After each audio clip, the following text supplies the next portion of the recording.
Hello बच्चों, बच्चों इस अकेडमिक चैनल में आपका स्वागत है। तो बच्चों आज हम स्टडी कर रहे हैं 11th क्लास की फिजिक्स। और 11th क्लास की फिजिक्स में हमारा जो चैप्टर चला हुआ है वो आपका चैप्टर है मोशन इन स्ट्रेट लाइन, अर्थात सरल रेखा में गति। उसमें हमने जो स्टडी कर लिया है उसमें हम दूरी पढ़ चुके, विस्थापन पढ़ चुके, चाल पढ़ चुके, वेग पढ़ चुके, और चाल के और वेग के जो ग्राफ है और प्रकार है वो सब हम स्टडी कर चुके। तो खैर आज हम उससे आगे बढ़ते हैं और आज हम स्टडी करने वाले हैं बच्चों त्वरण, एक्सीलरेशन क्या होता है वो बड़े ध्यान से समझें। त्वरण और एक्सीलरेशन आपका क्या होता है, ठीक है। तो त्वरण के बारे में स्टडी करेंगे हम। तो जैसे आपने दूरी की परिभाषा पढ़ी थी, एकांक समय में चली गई दूरी नहीं, सॉरी, अगर हम चाल की डेफिनेशन को स्टडी करें तो आपने पढ़ा कि एकांक समय में चली गई दूरी को चाल कहते हैं, ठीक है। तो इसी प्रकार आपका एकांक समय में वेग परिवर्तन की दर को, एकांक समय में वेग परिवर्तन की दर को त्वरण कहते हैं, ठीक है। बात समझ में आगे भी क्लियर है। तो एक्सीलरेशन में हम पढ़ रहे हैं इसकी डेफिनेशन कि समय के साथ वस्तु के वेग परिवर्तन की दर को, उसकी प्रॉपर डेफिनेशन होगी वो दोबारा समझ लेंगे कि समय के साथ वस्तु के वेग परिवर्तन की दर को वस्तु का त्वरण कहते हैं। इसे ए वेक्टर से प्रदर्शित करते हैं और ए वेक्टर बराबर आपका होता है फॉर्मूला, ए वेक्टर बराबर वेग परिवर्तन बटे समय अंतराल, वेग परिवर्तन बटे समय अंतराल, ये आपका फॉर्मूला होता है भाई त्वरण ए बराबर, ठीक है। तो ए बराबर होता है वेग परिवर्तन बटे समय अंतराल। तो समय के साथ वस्तु के वेग परिवर्तन की दर को वस्तु का त्वरण कहते हैं। ऐसा ही मात्रक देख लेंगे इसका, ऐसा ही मात्रक क्या होगा, ऐसा ही मात्रक होता है इसका मीटर पर सेकंड स्क्वायर। विमेय सूत्र की अगर बात करूं, विमेय की बात करूं, विमेय हो गए एल टी की पावर माइनस टी, ठीक है भाई। समझ में आई बात। अगर बात करें हम, त्वरण दो तरह के होते हैं आपके। एक तो त्वरण जब बढ़ता है, तो ये भी आपको पॉइंट दिया है, आपको पता होना चाहिए कि जब त्वरण बढ़ता है, ऐसे नहीं त्वरण नहीं बढ़ता, वेग बढ़ता है। जब वेग बढ़ता है तो उसे बोलते हैं धनात्मक त्वरण, धनात्मक त्वरण। जब वेग घटता है तो इसे बोलते हैं ऋणात्मक त्वरण, इसे बोलते हैं ऋणात्मक त्वरण या मंदन इसे बोल देते हैं। तो हमेशा ध्यान रखना कि मंदन अगर आपसे कोई पूछ ले, रिटार्डेशन इंग्लिश में बोल देते हैं इसे। अगर आपसे कोई मंदन पूछ ले तो आप मंदन बता दोगे। क्या होता है मंदन? कि वेग जहाँ आपका घट रहा है, समय के साथ वेग घट रहा है, उसे मंदन बोलते हैं, ठीक है। समझ में आ रहा होगा बच्चा।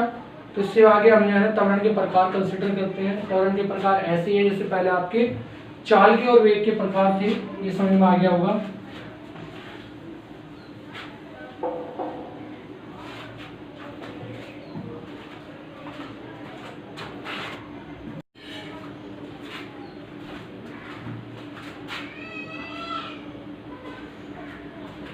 तो 25 में आगे हम स्टडी करते हैं। त्वरण आपका हो गया। त्वरण मैंने आपको बताया समय के साथ वस्तु के वेग परिवर्तन की दर को वस्तु का त्वरण कहते हैं। इसे वेक्टर से प्रदर्शित करते हैं और ए वेक्टर बराबर होता है वेग परिवर्तन बटे समय अंतराल। और त्वरण में आपको दो प्रकार बताया कि अगर वेग बढ़ रहा है तो उसे धनात्मक त्वरण कहते हैं, और त्वरण आपका घट रहा है तो उसे ऋणात्मक त्वरण कहते हैं या उसे मंदन बोलते हैं, ठीक है। तो आगे त्वरण के प्रकार आते हैं आपके। एक समान त्वरण की बच्चों हम बात करते हैं कि एक समान त्वरण क्या होता है।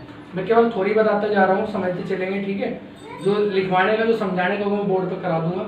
एक समान त्वरण वो होता है जब यदि वस्तु के वेग में समान समय अंतरालों में समान वृद्धि हो रही है। जो वस्तु का वेग है अगर वो समान समय में, समान समय अंतरालों में समान वृद्धि हो रही है उसमें, तो उसे क्या कहेंगे हम, एक समान त्वरण कहेंगे, ठीक है। जैसे उदाहरण, अगर गुप्त रूप से, मुक्त रूप से गिरती हुई वस्तु ऊपर से नीचे गिर रही है तो उसकी अगर हम बात करें तो उसका त्वरण एक समान होता है। स्मॉल जी हम कंसीडर करते हैं 9.8 मीटर पर सेकंड स्क्वायर, ठीक है।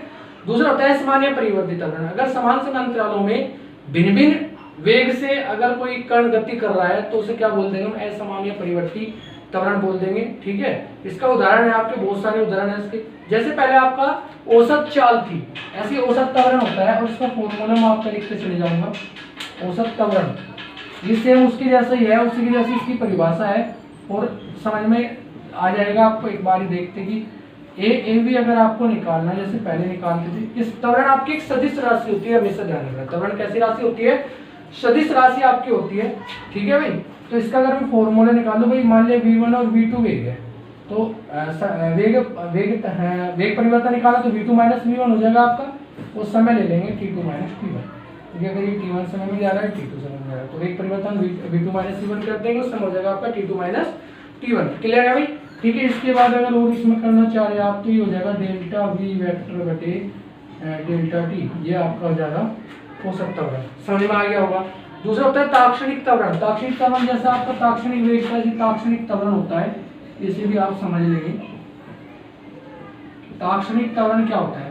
क्योंकि ताक्षणिक त्वरण होगा आपका कि किसी एक अक्षर विशेष पर अगर हम वेग कंसीडर कर रहे हैं तो उसे ताक्षणिक त्वरण कहेंगे।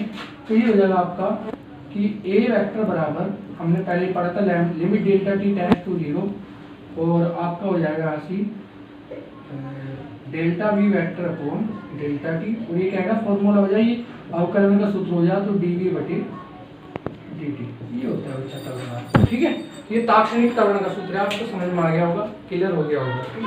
इससे आगे अगर हम पढ़ें त्वरण और वेग में अगर हम संबंध निकालें, ये से आगे, क्योंकि आपको पता है v वेक्टर बराबर होता है ds अपॉन dt, ये आपने पढ़ा था। ठीक है, तो a वेक्टर बराबर आपका हो जाएगा यहाँ से कि dv बटे dt, और v का मान रख देंगे तो ये जगह आपका d upon dt, ds upon dt, और ये अगर मैं इसे निकालूं तो ये जगह d square s upon dt square, ये वेक्टर बराबर, तो ये भी और ये भी सब आपके किसके फॉर्मूले हैं? त्वरण। तो त्वरण का संबंध होता है कि अर्थात s का अगर हम 2 बार अवकलन कर दे तो आपका त्वरण निकल पाएगा। s का 1 बार अवकलन करोगे तो वेग निकल कर आएगा, और 2 बार अवकलन करोगे तो आप क्या होगा, उसका त्वरण निकल के आ जाएगा। ठीक है, आपका क्लियर हो गया होगा, आपको समझ में आ गया होगा। उससे आगे हम स्टडी करते हैं बच्चों। जैसे हमने निकाला था दूरी समय ग्राफ, या फिर भाई कहते हैं कि विस्थापन समय ग्राफ आपने कंसीडर किया था, तो ऐसे हम स्टडी करेंगे वेग समय ग्राफ। क्या स्टडी करनी है? वेग समय ग्राफ स्टडी करेंगे। वेग समय ग्राफ जैसे नाम से क्लियर होगी, स्थिति समय ग्राफ कंसीडर किया था ना पहले, जैसे नाम से क्लियर था कि समय के साथ स्थिति में परिवर्तन स्थिति समय ग्राफ कंसीडर कहलाता है, ऐसे आपका समय के साथ वेग में परिवर्तन आपका वेग समय ग्राफ कहलाता है। ठीक है, पहले की तरह एक समान गति के लिए वेग समय ग्राफ कंसीडर करेंगे, तो पहले हेडिंग हो जाएगी एक समान गति के लिए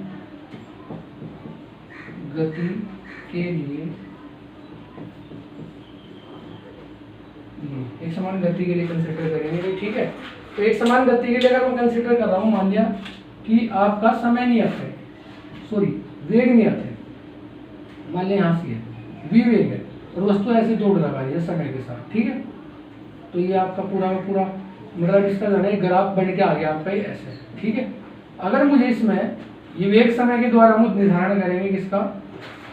वेग समय के द्वारा विस्थापन का निर्धारण करते हैं। मान लिया मैंने कि वो t1 समय में यहाँ से आ रही, t1 समय, और t2 समय में आपकी वो यहाँ से आ रही है। बात समझ में आ गई? वेग आपका नियत है, ये v वेग आपका। ठीक है, ये o हो गया, ये a हो गया, b हो गया, c हो गया, d हो गया, ऐसे नाम रखिए।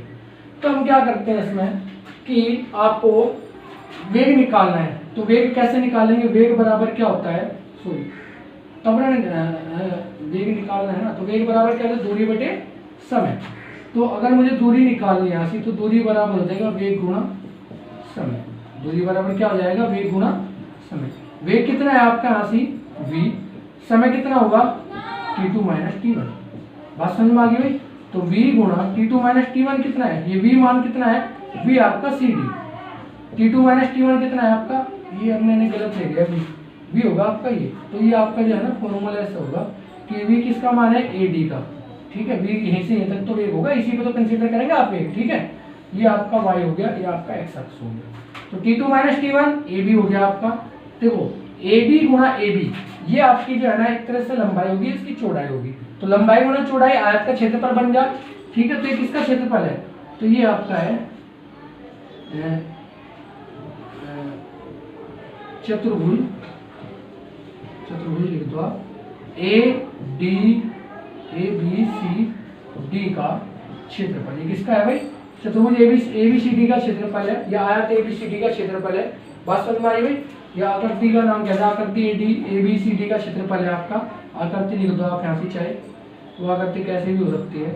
तो आकृति ABCD का क्षेत्रफल। समझ में आई मेरी बात? तो आकृति ABCD का क्षेत्रफल आपको हो जाएगा। तो आकृति ABCD का क्षेत्रफल किसके बराबर हो गया? दूरी के। तो हम इसे ऐसे भी लिख सकते हैं कि दूरी किसका बराबर होगा कि वस्तु का दूरी नहीं, सॉरी विस्थापन है, विस्थापन लेंगे ना हम सर, दूरी नहीं है विस्थापन है, ठीक है। तो विस्थापन किसके बराबर हो जाएगा आपका? ये विस्थापन बराबर हो जाएगा आपका, ठीक है, वेग समय ग्राफ, वेग समय ग्राफ, वेग समय ग्राफ तथा समय अक्ष के बीच तथा समय अक्ष के बीच घिरी आकृति का क्षेत्रफल।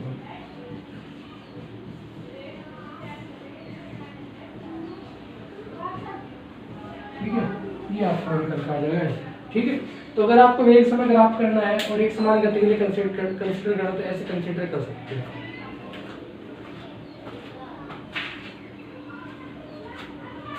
ठीक है भाई, तो बच्चे आपने नोट कर लिया होगा। अब इससे आगे बढ़ते हैं इसमें नेक्स्ट स्थिति पर कि अब की बार तो कैसा था, एक समान गति थी। अब की बार जो ग्राफ दे रखा वहां एक समान गति ना हो गया, कैसा है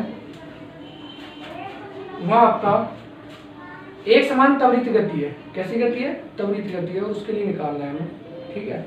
ये आप बच्चों हम नेक्स्ट लेक्चर में करेंगे, ठीक है। तो बस आज के लिए इतना ही। अगर वीडियो आपको पसंद आए तो वीडियो को लाइक करें, चैनल को सब्सक्राइब करें, शेयर करें, ठीक है, और नीचे अच्छे से कमेंट करें और बच्चों के चैनल से जोड़ें। आज के लिए थैंक यू, धन्यवाद।